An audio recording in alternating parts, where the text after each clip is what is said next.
Hello, everyone. Welcome to Washington Gun Law TV. I'm the president of Washington Gun Law, Attorney William Kirk, and thanks for joining us today. Hey, listen, we got some really exciting news out of the United States Supreme Court this week that I want to share with you. As many of you may be aware, the United States Supreme Court has not accepted a Second Amendment case for review now in over a decade. In fact, they haven't really not authored any considerable opinions on the Second Amendment since the Heller decision, which we'll discuss in a little bit. But I am happy to report that this week the United States Supreme Court did announce that they are accepting review on the case of New York State Rifle and Pistol Association v. Corlett. Again, that's the New York State Rifle and Pistol Association v. Corlett. And this case is the first time in more than a decade that the court has agreed to take up a central issue related to the gun rights debate in the Second Amendment. And as I mentioned earlier, it's the first time that they're going to be able to author any kind of meaningful opinion since the Heller decision, which was authored way back in 2008.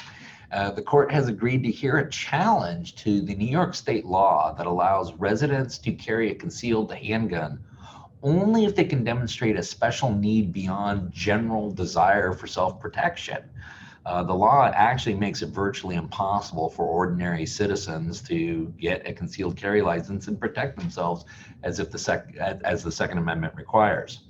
The two petitioners brought this case. One of them is a gentleman named Robert Nash. He said he wanted to carry a gun in response to a string of robberies that had occurred in his neighborhood.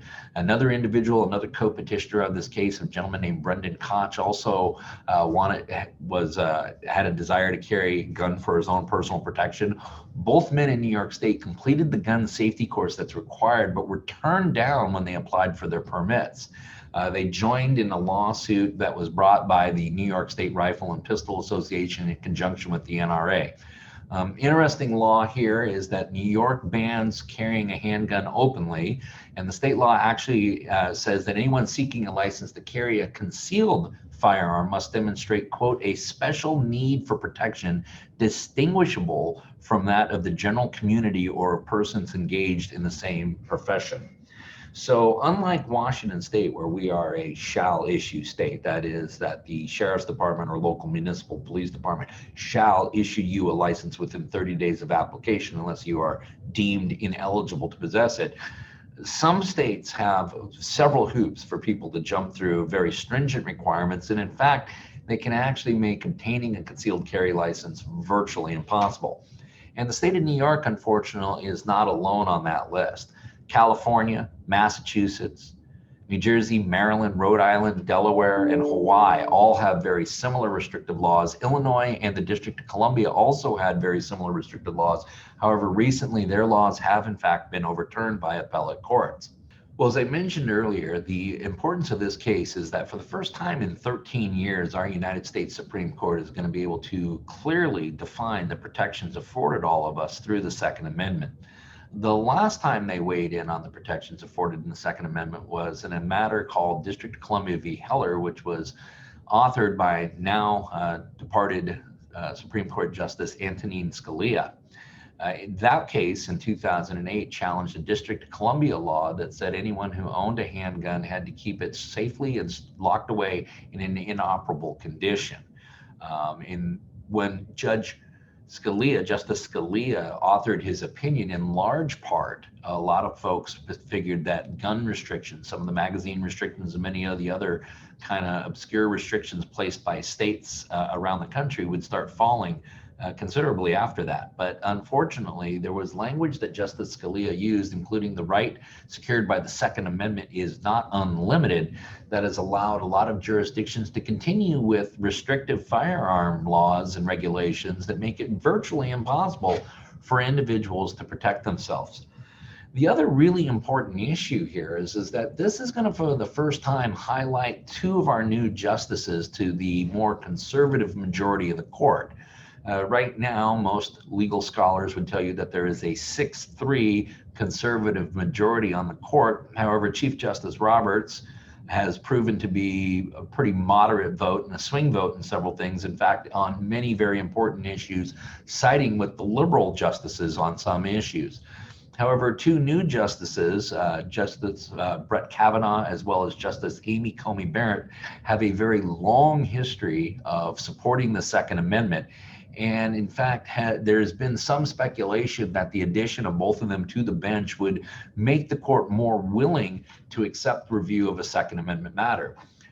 Justice Clarence Thomas, who's been on the bench for a long time, has been increasingly frustrated with the court's unwillingness to accept the Second Amendment case. And in fact, just a couple of years ago, when the court decided to reject the review on California's 10-day waiting period, Justice Thomas, in his dissent, wrote that the lower courts are resisting the court's decision in Heller and are failing to protect the Second Amendment to the same extent that they protect other constitutional rights.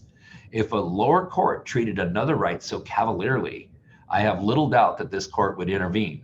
The Second Amendment is a disfavored right in this court. And that last sentence, the Second Amendment is a disfavored right in this court, is a real frustration and friction point right now between the United States Supreme Court and the Second Amendment community. In the last several years, our Second Amendment rights have been increasingly under attack by local governments, primarily at the state level. We are beginning to see attacks on the federal level as well. And there has never been a better time for the United States Supreme Court to once and for all define the protections that the Second Amendment gives us. The issue to be decided before this court is, does the Second Amendment guarantee the right to possess a firearm and protect yourself outside of your home? That is the critical issue that's going to be decided here, and it will be a landmark decision, and one that we anticipate will rule in favor of our Second Amendment right. Listen, this case that's coming before the United States Supreme Court has the opportunity to once and for all clearly define the rights that are afforded to us through the Second Amendment. I think the framers were very, very clear when they said that the right of the people to keep and bear arms shall not be infringed. I encourage you to carefully watch this case. It will be argued during the fall term, which means sometime in October or November it will be orally argued. And we probably won't have a ruling until sometime early 2022. But keep your eyes out for this one. Once again, the case is called New York State Rifle and Pistol Association v. Corlett, and I encourage all of you to carefully watch this case. Listen, if you have any questions about this case or anything related to your gun rights, don't hesitate to contact us at WashingtonGunLaw.com. You can email me directly, William@WashingtonGunLaw.com, or feel free to give us a call at 425-765-0487. Remember, part of being the lawful and responsible gun owner that we preach here at Washington Gun Law is knowing what the law is in each and every situation that you may find yourself in, and always staying apprised of changes in the law or potential changes in the law. Until next time, thank you very much. Stay safe.